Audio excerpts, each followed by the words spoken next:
Who is Jude? He designates himself as the brother of James. Who is James? There are a number of options.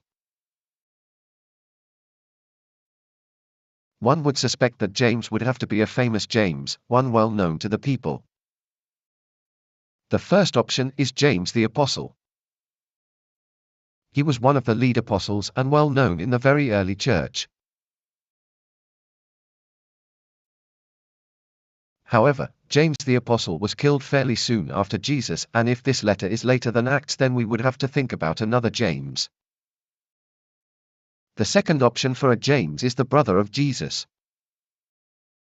James, Jesus' brother, takes a lead role in the church, see particularly in Acts 15.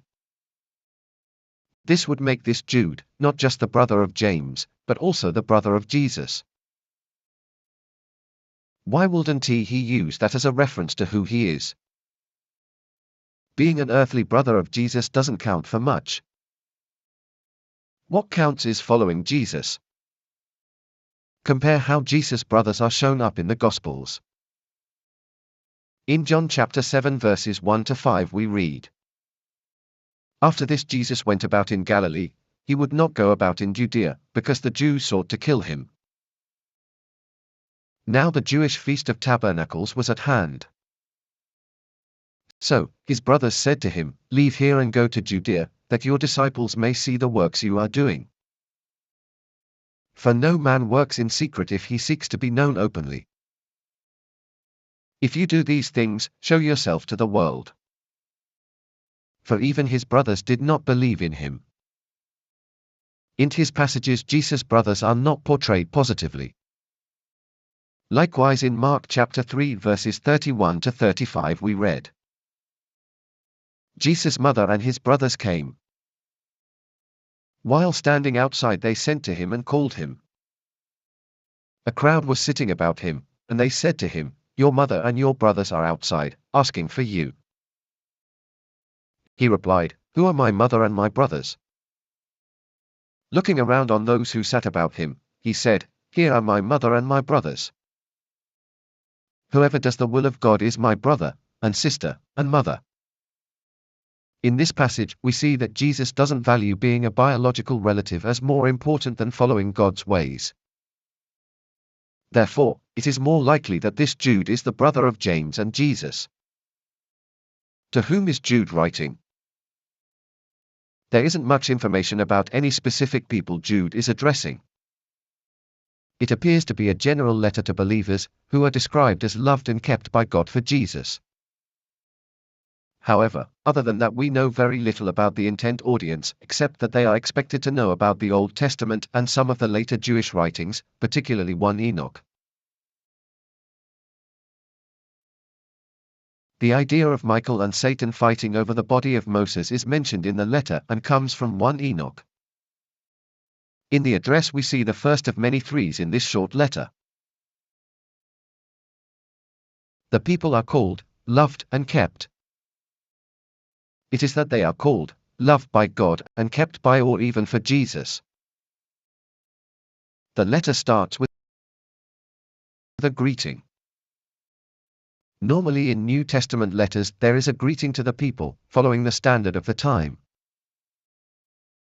Here Jude follows some other letters wishing peace and love, but also adds mercy. Normally we have grace in New Testament letters. Is there a big difference between grace and mercy? Maybe not really, but again we see the threes at play. Jude wishes for love, peace, and mercy for the readers. Normally after the greeting is a prayer. However, for this letter, there is no prayer. Paul's letter to the Galatians also misses the prayer, and it is for a similar theme. That is, false teachers are coming in and driving to drive people away from the faith that was initially taught. Why does Jude tell us he wants to write to the people? He wanted to write about the joys of the salvation that we all share, but why doesn't he write about that? Jude wants the readers to contend for the faith. What is meant by the faith? Normally faith refers to something that we do. We have faith in something. We show our faith by acting, but here the idea of the faith is the body of information that we believe. These things were once for all handed over. To whom were they handed over? It was to the apostles and then those whom they ordained as teachers and leaders of the churches. This is an important concept for us to understand. Today we have the scriptures. For us today, the faith refers to the teaching of the scriptures, the Bible, the Old Testament and the New Testament. But for the readers of this letter, they didn't have a New Testament. They had the Old Testament and they have the teaching of the apostles. So, what is the situation that Jude is addressing? Other people, not those whom the apostles have approved, have come in and started to teach other things. What have they started to teach? They deny Jesus as sovereign and Lord. Perhaps they say that he is only Son of God. And they pervert the grace of God into licentiousness, or they change the grace of God for sexual sins. They might be saying things like it is okay to have sex with temple prostitutes, like Paul deals with in 1 Corinthians. Or they might be saying it is okay to have sex with each other in church. Jude ends with a doxology. This is a very well-known doxology and used by many pastors to close services. God's glory is the things that make him glorious, the things that make him special. In this passage are mentioned some of the things that make him glorious or special. He is able to keep us from falling. It is interesting in that the word for, keep, in the doxology is different from the start. This word means guard. In the Greek version of the Old Testament, this word is used for what Adam should do to the garden. He was to guard it. However, Adam failed to guard the garden and evil came in.